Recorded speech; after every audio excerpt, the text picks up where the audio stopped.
11. Naquele tempo, todos os povos falavam uma língua só. Todos usavam as mesmas palavras. Alguns partiram do Oriente e chegaram a uma planície em Sinar, onde ficaram morando. Um dia disseram uns aos outros: Pessoal, vamos fazer tijolos queimados. Assim eles tinham tijolos para construir em vez de pedras e usavam piche em vez de massa de pedreiro. Aí disseram: Agora vamos construir uma cidade que tenha uma torre que chegue até o céu. Assim ficaremos famosos e não seremos espalhados pelo mundo inteiro. Então o Senhor desceu para ver a cidade e a torre que aquela gente estava construindo. O Senhor disse: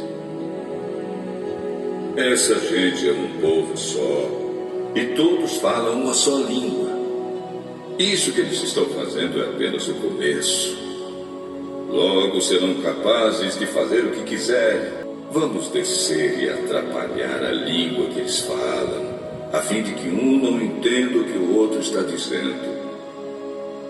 Assim o Senhor os espalhou pelo mundo inteiro e eles pararam de construir a cidade.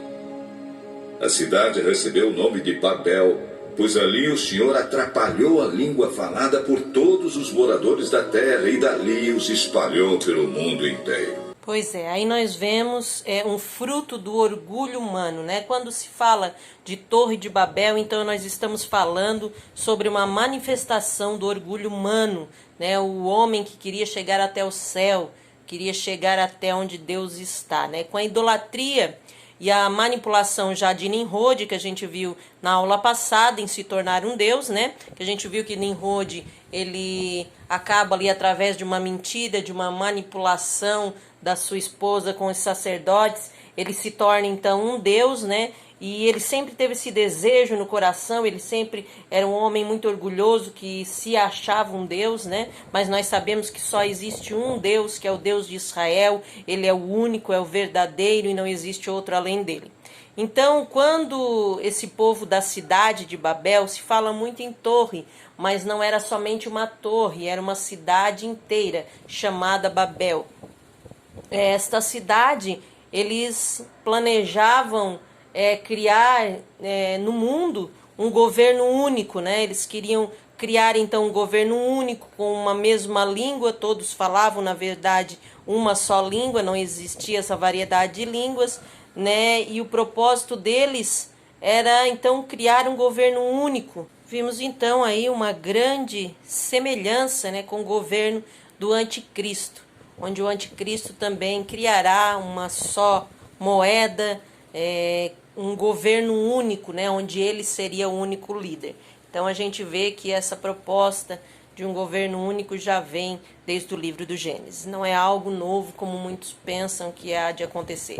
Mas nesta época, em Babel, na cidade de Babel, Deus ele desce na terra a visitar a cidade, e para que o homem não consiga completar o seu propósito de subir até o céu através de uma torre, Deus ele espalha e ele faz muitas línguas, né, sobre os homens, onde um não conseguia entender o outro. Então por isso que eles pararam de construir a torre, porque acabaram que um não entendia a língua do outro. Um falava em chinês, outro em português, outro em espanhol, outro em inglês, outro em árabe, outro em hebraico, outro em grego e assim por diante, né? Existem mais de 3.000 línguas diferentes existiam na época já da Torre de Babel. E não se pode saber todas essas línguas, afinal, o último Guinness Books, o homem mais poliglota do mundo, falava 50 línguas. Então está muito longe dele saber falar todas as línguas, né? E esse é o poder do nosso Deus, que com ele ninguém pode brincar. E infelizmente nós vemos nos dias de hoje que muitas torres, né, e muitos Nimrodes hoje ainda existem, que desafiam, né, e que tentam desafiar a ordem de Deus. É algo triste, mas é real. Mas vamos prosseguir a nossa leitura bíblica. São estes os descendentes de Sem. 2 anos depois do dilúvio, quando Sem tinha 100 anos, nasceu o seu filho Arpaxade. Depois disso, Sem viveu mais 500 anos e foi pai de outros filhos e filhas. Quando tinha 35 anos, Arpaxade foi pai de um filho chamado Selá. Depois disso, Arpaxade viveu mais 403 anos e foi pai de outros filhos e filhas. Quando Selá tinha 30 anos, nasceu seu filho Éber. Depois disso, Selá viveu mais 403 anos e foi pai de outros filhos e filhas. Quando Éber tinha 34 anos, nasceu seu filho Peleg. Depois disso, Éber viveu mais 430 anos e foi pai de outros filhos e filhas. Quando tinha 30 anos, Peleg foi pai de um filho chamado Reu.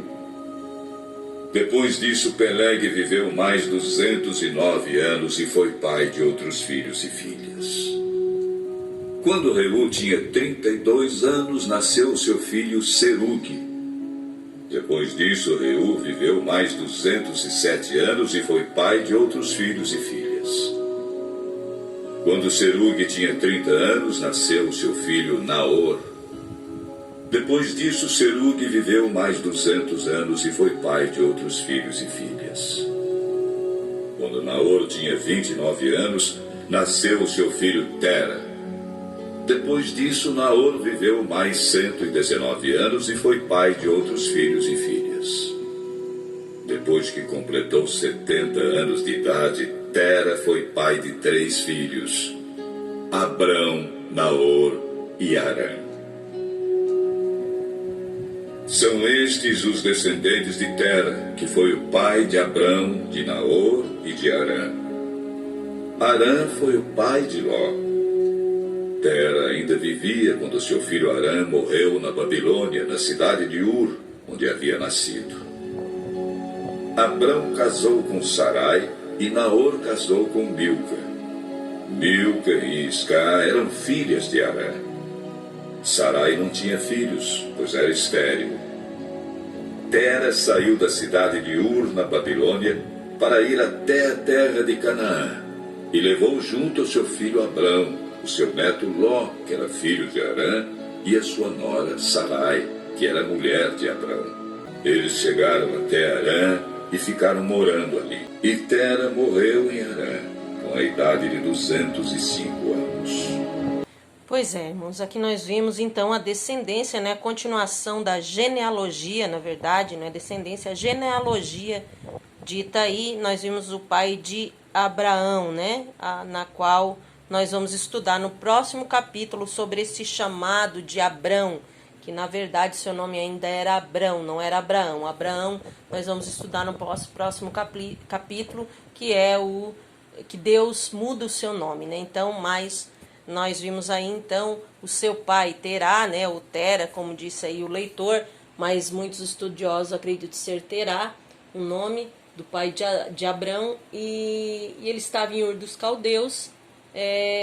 A respeito que ele tinha ido lá, que o seu filho tinha falecido, então eles estavam em Ur dos Caldeus, porque eles tinham vindo até ali para, né, sepultar o filho de Terá, e onde Terá morre ali. E logo após essa passagem nós vamos ver então no próximo capítulo, no capítulo de número 12, né, o chamado de Abraão. Algo muito lindo, que você pegue aí o seu caderno, né, para a próxima aula também, que na próxima aula nós vamos ter algumas anotações, vamos estar fazendo um mapa e vai ser muito interessante. Não perca a próxima aula.